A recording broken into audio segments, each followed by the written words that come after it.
Hello everyone, continuing with Unit 2, that is Dynamic Force Analysis. In this session, we'll be discussing about engine force analysis, and here we'll be focusing on various forces and its magnitude which are acting on a slider crank mechanism. Engine acts upon by various forces such as weight of the reciprocating masses and connecting rod, gas forces, forces due to friction and inertia, forces due to acceleration and retardation of the engine element, etc. So here analysis is made for calculating and deriving the expression for various forces, and in all the expressions we are neglecting the effect of weight and inertia of connecting rod. So various forces acting on the engine are as shown in figure. Consider the slider crank mechanism, same, of crank radius r, length of connecting rod L, a slider at B which works as a piston for the engine force analysis, and the fixed length here represents the cylinder, and theta is the angle which this crank made at certain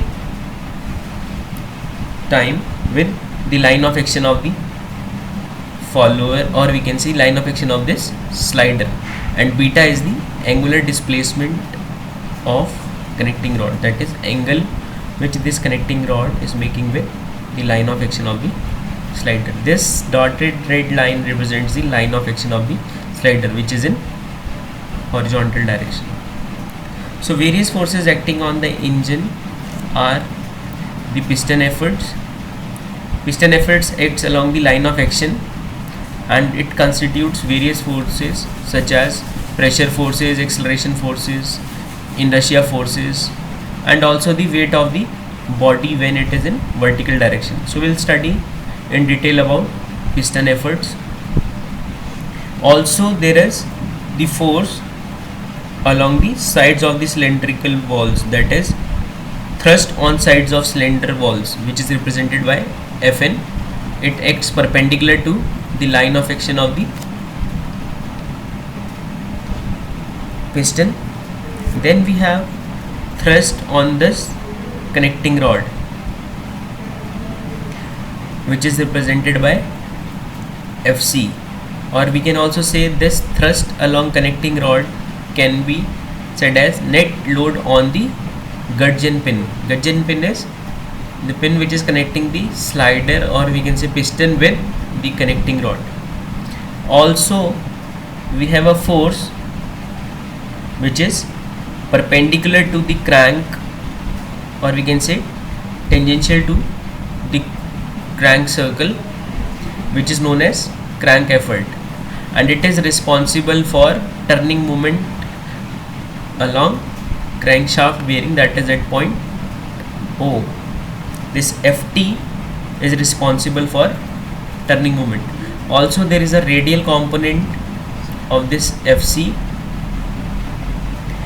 which is represented by Fr and known as net thrust on bearing. So let's start with deriving each force separately. So first we'll start with piston efforts. So piston efforts, or we can say effective driving force, or we can say net force applied on piston, it is denoted by F. So let A1 is the area at cover end, A2 is area at piston rod end, P1 is pressure at cover end, P2 is pressure at piston rod end of this slider crank mechanism, or we can say piston cylinder arrangement. Let M be the mass of the reciprocating parts. These are the terminologies that we are using. So we know that force on piston due to gas pressure will be say represented by Fp, which will be equals to P1 A1 minus P2 A2, where P1 is pressure on at cover end and A1 is area at cover end. In the same way, P2 is pressure at piston rod end and A2 is area at piston rod end. If D is the diameter of piston, or we can say bore of the cylinder, so area at cover end is pi by 4 d square, whereas if small d is the diameter of this piston rod, or we can say connecting rod, so the area at piston rod end is pi by 4 d capital D square minus small d square, where capital D is the diameter of the piston and small d is the diameter of rod. So Fp is equals to P1 A1 minus P2 A2. Also, if acceleration forces are considered, that is the inertia force are also considered, which is represented by Fa, and it is equals to mass into acceleration. And in the previous lecture we have derived an expression for acceleration as r omega square cos theta plus cos 2 theta by n. So inertia forces effect is also considered, then Fa is equals to mr omega square cos theta plus cos 2 theta by n, and our piston efforts, that is F, becomes equals to Fp minus Fa. Before that, this inertia force acts in the direction opposite to acceleration of piston. Therefore, effective force on piston is Fp minus Fa. This minus is because it is opposite to direction of acceleration of piston. Also, if force due to friction, say represented by Ff, is considered, then effective force on piston will be Fp minus Fa minus Ff, because friction also acts in the direction opposite to motion. So your effective force on piston, by considering inertia forces and the friction forces along with the gas pressure force, becomes Fp minus Fa minus Ff, where Fp is force on piston due to gas pressure, Fa is inertia force, that is force due to accelerating masses, and Ff is force due to friction. Also, in case of vertical engine, that is when your engine is in the vertical direction, weight of the reciprocating parts also acts as force. So in that case, effective force on piston becomes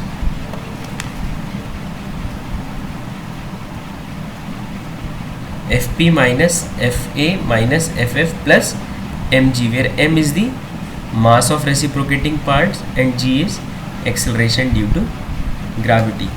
So if F is the piston efforts, so we can derive it as Fp minus Fa minus Ff, and if it is vertical, it is plus mg. Clear? So next is clear with piston efforts, that is effective force on piston is force due to pressure minus force due to inertia minus force due to friction plus the weight of the reciprocating parts, or we can say weight of the body. Next is net force on gudgeon pin. It is represented by Fc. You can see from the figure, and it can also be said as thrust along connecting rod. From this figure, we can say that Fc cos beta is equals to F. From this figure, we can write Fc cos beta is equals to F. So Fc, that is net force on gudgeon pin or thrust along connecting rod, Fc is equals to F upon cos beta. So all we need to do is, we first need to calculate effective force on piston, that is piston efforts.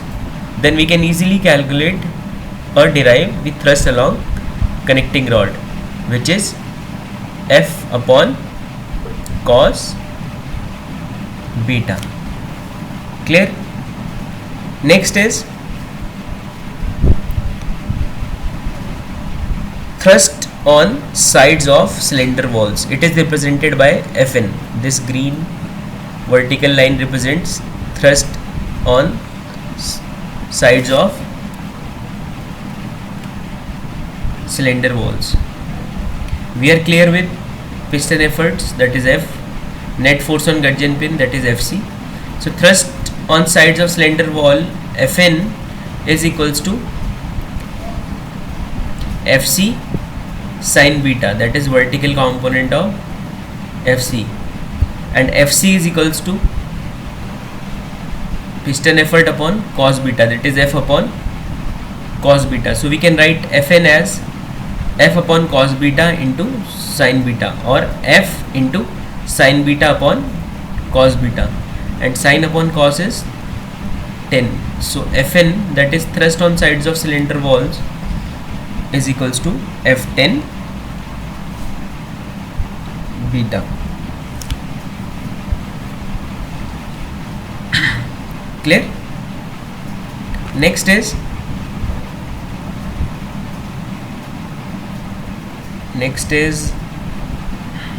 crank efforts. Before explaining crank efforts, we are clear with F, Fc and Fn and its expression also.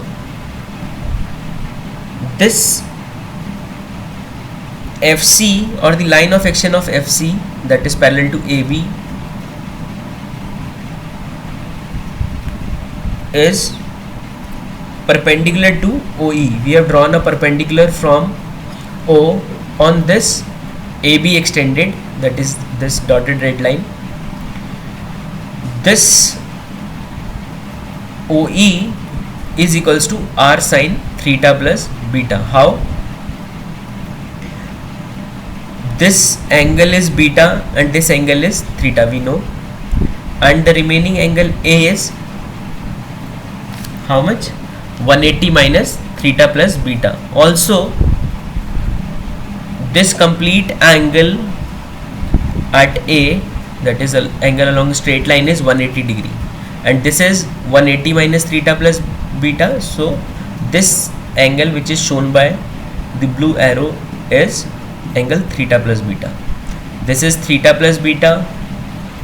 Angle at E is 90 degree. So OE will be a perpendicular. OA will act as an hypotenuse.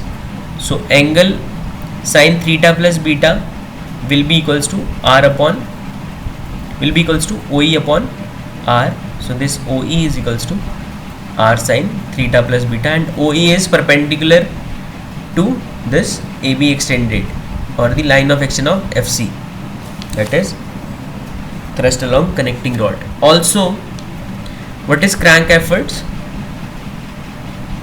Net force applied on crank pin perpendicular to crank, which gives required turning moment at O, that is along crankshaft.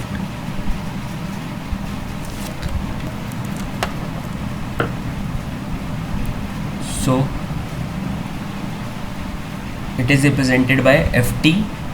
The line of action of Ft is perpendicular to OA, that is radius of crank. Turning moment of crankshaft will be Ft into perpendicular distance, that is R, which can be written equals to this Fc into perpendicular distance OE, that is R sin theta plus beta. Therefore Ft into R can be written as Fc into OE, that is Ft into R is equals to Fc into R sin theta plus beta. Cancel this R with this R. So Ft is equals to Fc sin theta plus beta. Clear? Also, we know that Fc is equals to F upon cos beta. So Ft is equals to F upon cos beta into sin theta plus beta, which is the required expression for crank efforts. So Ft is equals to Fc sin theta plus beta, or Ft is equals to F sin theta plus beta upon cos beta.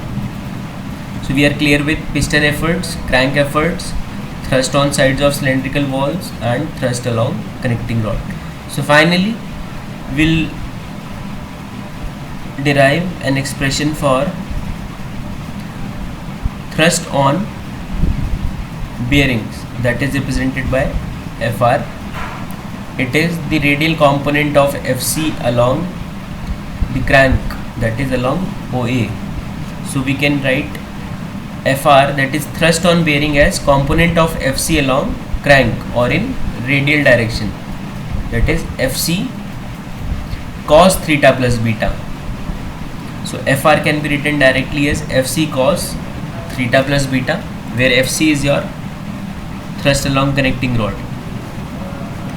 So Fr can be directly written as Fc into cos theta plus beta, and Fc is F upon cos beta. So Fr is equals to F cos theta plus beta upon cos beta.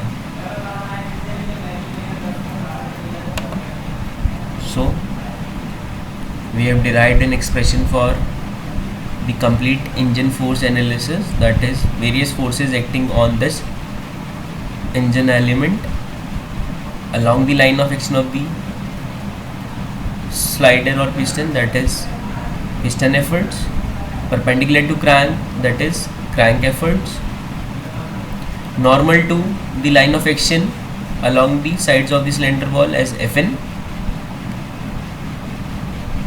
force on gudgeon pin as Fc, and thrust on bearing as Fr.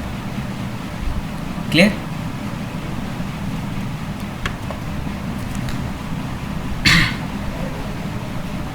So for more videos you can subscribe to my YouTube channel, that is Gagan Bansal, or for any query you can directly mail me at gaganbansal12345@gmail.com or gaganbansal@geu.ac.in. Thank you so much.